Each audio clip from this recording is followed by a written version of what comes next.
Olá a todos! O tema da nossa aula de hoje é matemática e música.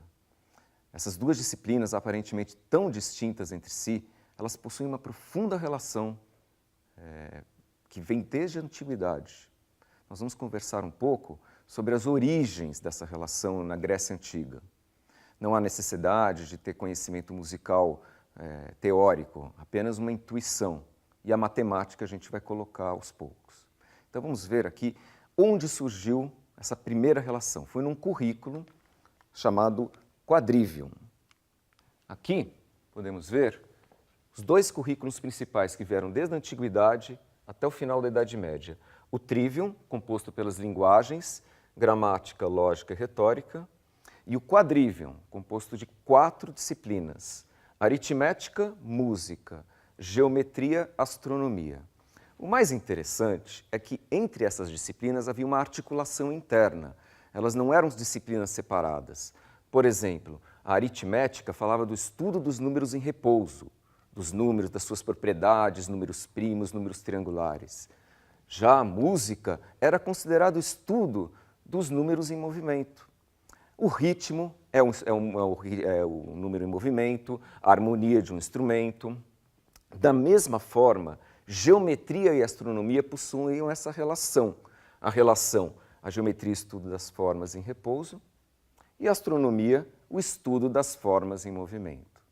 Agora, nós vamos ver como Pitágoras, que foi um filósofo que viveu na Grécia Antiga, foi o responsável pelo primeiro experimento que uniu matemática e música. O primeiro filósofo que trabalhou com essa relação entre matemática e música foi Pitágoras, no final do século 6 a.C. Vejamos como isso aconteceu. Pitágoras é conhecido pelo seu teorema. Uma contribuição importantíssima de Pitágoras foi a construção da primeira escala musical. Essa construção ela foi fundamental para a afinação dos instrumentos da época, que eram instrumentos muito rudimentares.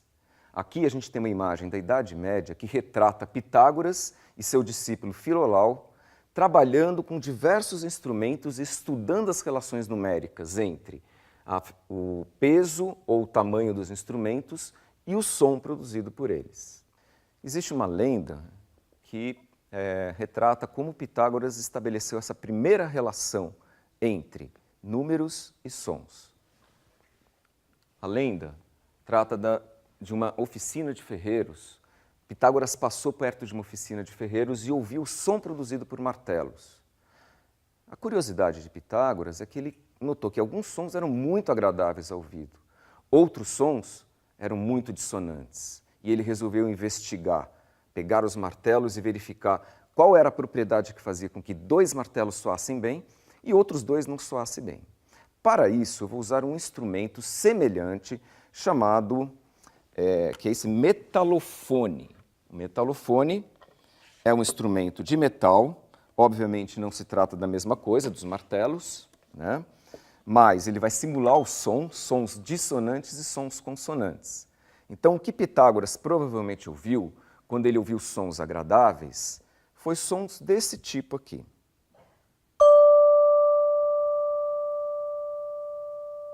Sons que geram uma harmonia, né, entre si. Ou desse tipo aqui.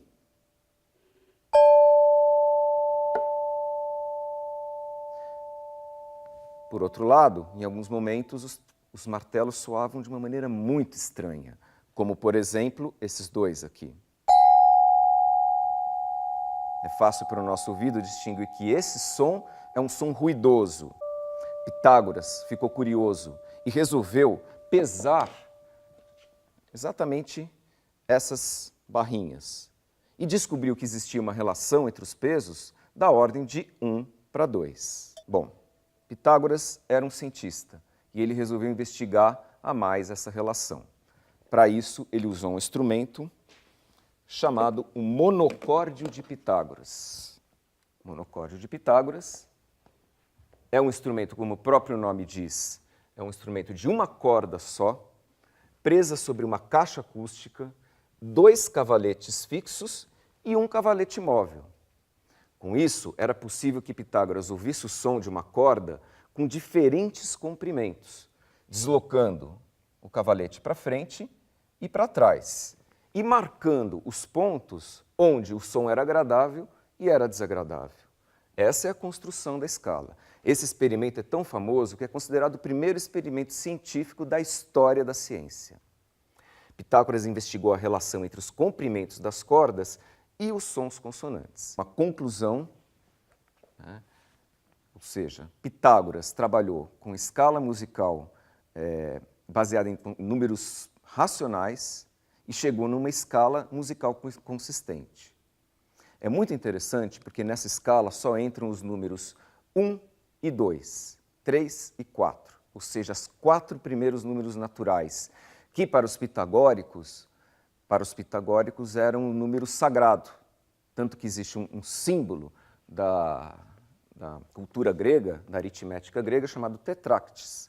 A tetráctis representa a unidade, é um número triangular com 1, 2, 3, 4 unidades, que totalizam 10.